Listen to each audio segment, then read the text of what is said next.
transfer, like we just take it from the credit side of the investment account and then add it to the to Mrs. Banks' debit side. Not Mrs. Banks. It's got nothing to do. You exercise control the whole time. You credit the investment account and you debit the trust cash book. The money left the trust cash book, you're bringing the money back into the trust cash book. Oh, okay. Thank you so much, Ronelle. I think I don't know why I missed that. Thank you. Yeah, it's when you're in the exam and you see exam paper, then everything just comes away. I don't know what happens. I'm going to come and sit in the exam room, then I'm going to be there, that you can watch me. All right, Di, and fortunate you've got your hand up, Di.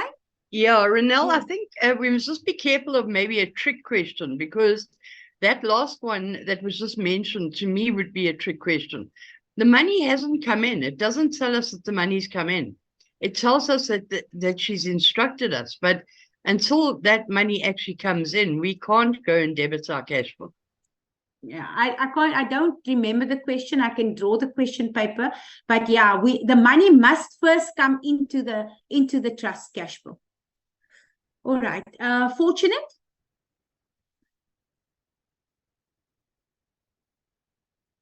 Fortunate, you've got your hand up. Zama. Ronelle, hello, can you hear me? Yes, yes. I'm just confused a bit. If we can just go to the question where the statement is of, like, where they have the 3,000 and then the second column they have the 1,000. Like, how do they calculate that, or am I just lost? Yeah, you are lost. So the 3,000 is the fees that the attorney charged. In the 1,000 is what he's allowing you. Remember, we drafted our own statement and our statement looked exactly like that. What the attorney charged and what was allowed. In this case, no, 1/3 was allowed. All right. Oh, okay, thank you. Okay, Zama. Hi, Ronelle. I have a question with regards to conveyancing for this year's paper. I don't know whether it was a mistake or maybe I just didn't understand, but the last transaction says that you also call up the trust bank investment and receive interest in the amount of 8,500. You pay the interest to the beneficiary thereof. But then we weren't told to invest with trust bank investment by anyone. Big error. So I was so confused, and I also didn't know what to do in that sense. Who was that? Oh, error. It was an error, right? A big error. No, don't worry. In the exam, we made up for it when we marked the scripts. Okay. So we get 3 marks for mistakes that you guys make. Oh, that is very rude. So we make up if there's an error.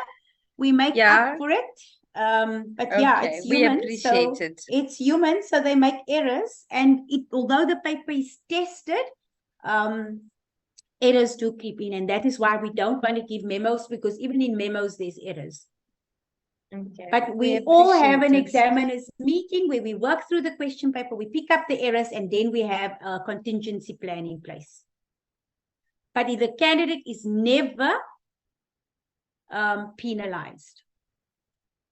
But thank you so much. I think I understand more now than I did in over the past few weeks. I get it. I really hope so. I think, look, my aim is just to make it a little bit easier for you so that you can just have a little bit of a positive mindset when you go into the exam, and also that you have a little bit of a better understanding of what you are doing.